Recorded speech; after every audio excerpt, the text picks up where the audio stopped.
Welcome, everyone. I'm Sarah Wiseman. Today we are working on divine astrology for May 2021. And if you've been following this series, you know that I channel monthly. Actually, I personally channel all the time, but I create this for you every month as a way of looking at what's ahead in your life. My process is to go into a trance state.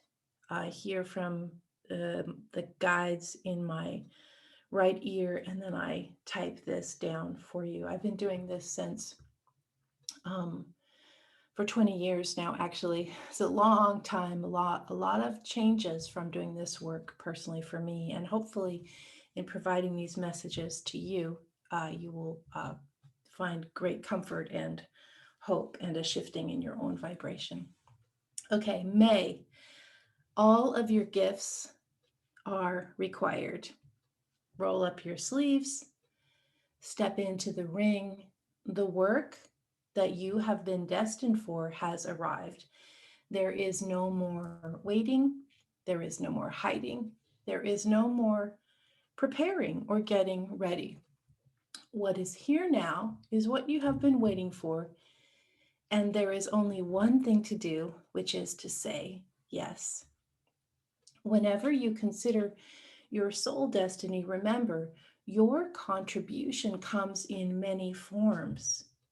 Many of you have esoteric gifts. You see visions, you channel, you communicate with the spirit world, you journey in the other direct dimensions, you heal with energy. There is much work for you. Others of you have worldly gifts. You understand how to support and sustain. You can grow things. You can build things. You know how to work with people, animal, plants. There is much work for you. Others of you are here to shape the mundane reality. Mundane is in everyday. You work in politics, policies, business, banking, resources, energy. There is much work for you. You are each called to contribute with the unique gifts that you have been born with in this lifetime. All of your gifts are required. Don't worry if you have gifts that don't seem important, they are. Don't worry if your gifts are not to your liking. You have been brought into this world, into this lifetime, with the exact offering that will support the whole, the oneness community that is all of you. Don't try to change or wish you were different. Everyone is needed. The key is to step in, do what needs to be done. In this past year, you have been in retreat, resting and releasing. You have been waiting, but this time has not been wasted. It has been a grand reset.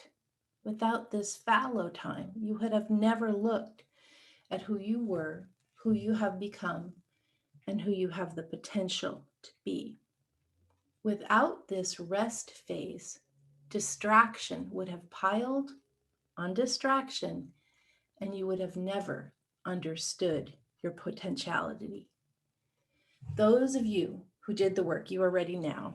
You are done resting. The time for action is here. You will be very active in this next phase. You will move, you will build, you will organize, you will create, you will shape, you will change, you will do. Everything moves very quickly when you act in right timing. And this phase now is the right timing for change, action, movement. If you have done your soul work, you will know exactly what needs to be done, and you will do this with strength and focus. It will be easy to get work done now and to make the changes that you are ready to make. If you have not done your soul work yet, if you did not use the rest time for resetting, but simply hid out in distraction, and I would add to that distraction, fear, pain, suffering, you will be required to do your soul work now. Whatever has not been released will go. Whatever has not been reviewed will show up in full force. Distraction is a way of numbing, and if you have been numbing out, waiting for everything to be over, recall that you are always in life. There is no escaping any part of life. The work that calls to be done will call to be done. If you had not done your soul work yet, the releasing and resetting that you were called to do this past year, it will arrive at your doorstep now, helping others to awaken. So much still swirls and confusion on the world stage. There is still violent conflict in political and business leadership. There has been so much political confusion, so much chaos. What is most confusing to the awakened soul is how so much of the world is still asleep. How can it be possible, you say? How can anyone think or act in such a profane way?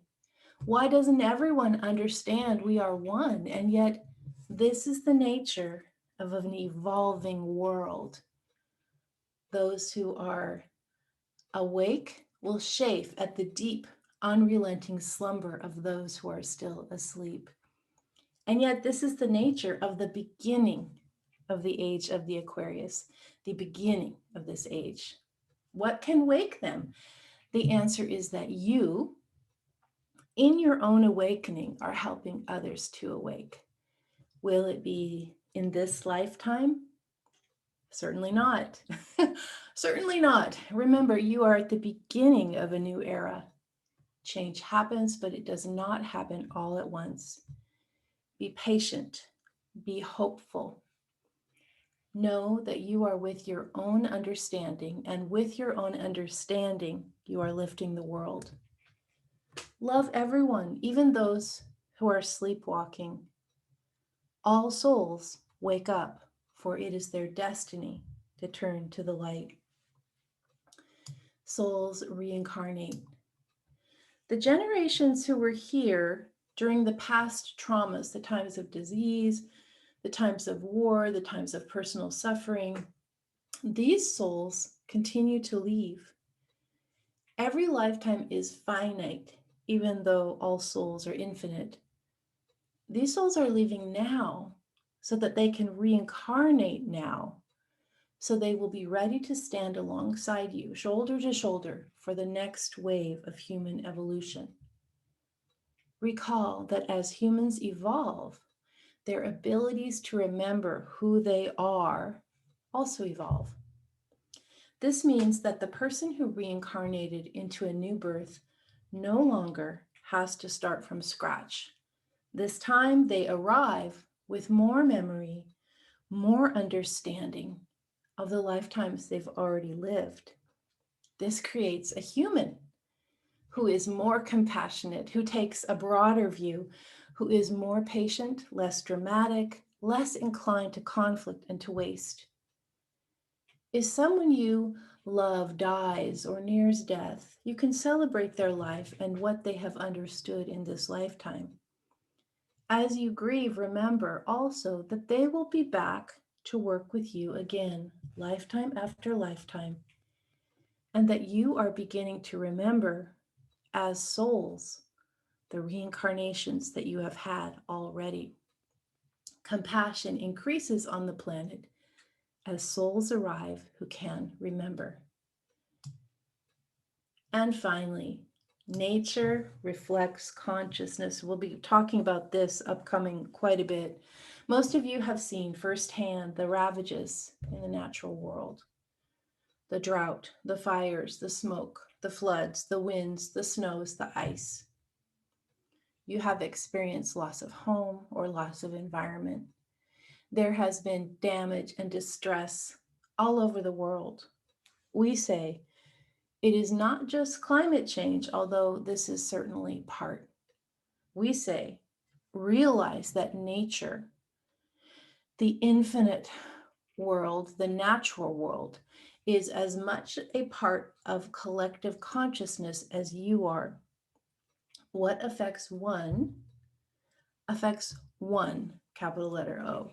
Nature is absorbing, reflecting, and mirroring all of your own feelings and emotions.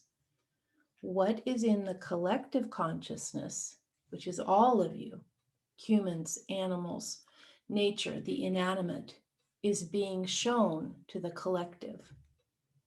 Heal your soul, and you begin to heal all souls. It is not enough to create mechanical changes. The suffering you are seeing comes from within you, from within all of you. This is also what needs your attention.